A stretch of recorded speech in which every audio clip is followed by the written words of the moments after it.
கேள்விப்பட்டிருக்கிறோம். கஸ்தூரி மானானது தன்னுடைய வாழ்நாளில் அபரிவிதமான வாசனையை உணரும். எனவே அந்த வாசனையால் கவரப்பட்டு அந்த வாசனை எங்கிருந்து வருகிறது என்று தேடி அலையுமா.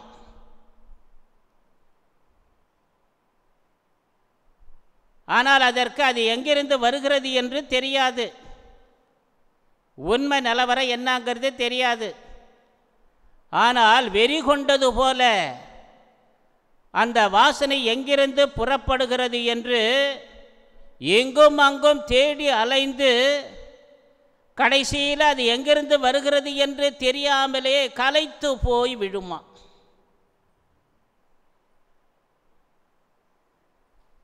அன்புக்குரியவர்களே, இன்று நாம் இறையாட்சியை தேடி அலைந்து கொண்டிருக்கிறோம். இறையாட்சி என்பது முழு மனித அடையாளம். அதாவது முழு மனித வாழ்வு எங்கு இருக்கிறதோ அங்கு இறையாட்சி இருக்கிறது. அதை கண்ணால் பார்க்க முடியாது, ஆனால் உணர முடியும்.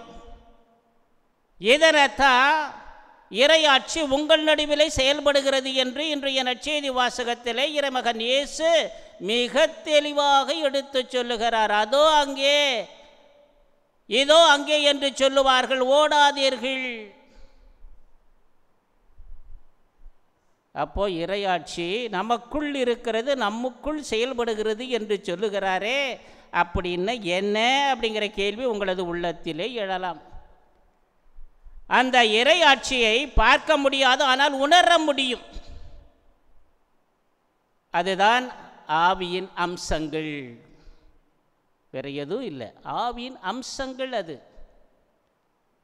அதுவும் புரியல ஃபாதர், ஆவியினுடைய அம்சங்கள் என்னன்னு அதுவும் எங்களுக்கு புரியலையே அப்படின்னு நீங்கள் கேட்கலாம்.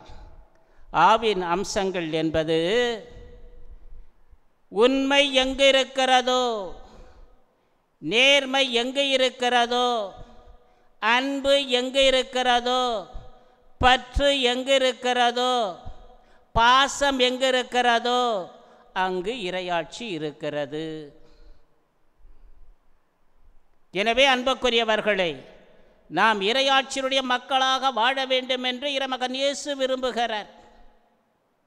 இறையாட்சியுடைய மதிப்பீடுகளை கடைபிடித்து வாழ வேண்டும் என்று ஆசைப்படுகிறார். எனவே இன்றைய திருப்பலியிலே சிறப்பான விதத்திலே இறையாட்சியினுடைய உண்மை மக்களாக வாழ்வதற்கு வேண்டிய வரங்களை கேட்டு புனித பெண்ணாகி அன்னையின் வழியாக இறைவனை பார்த்து ஜெபிப்போம். இறைவன் நம் ஒவ்வொருவரையும் நிறைவாக ஆசீர்வதிப்பாராக. ஆமேன். தெய்வீக பலியில் ஒரு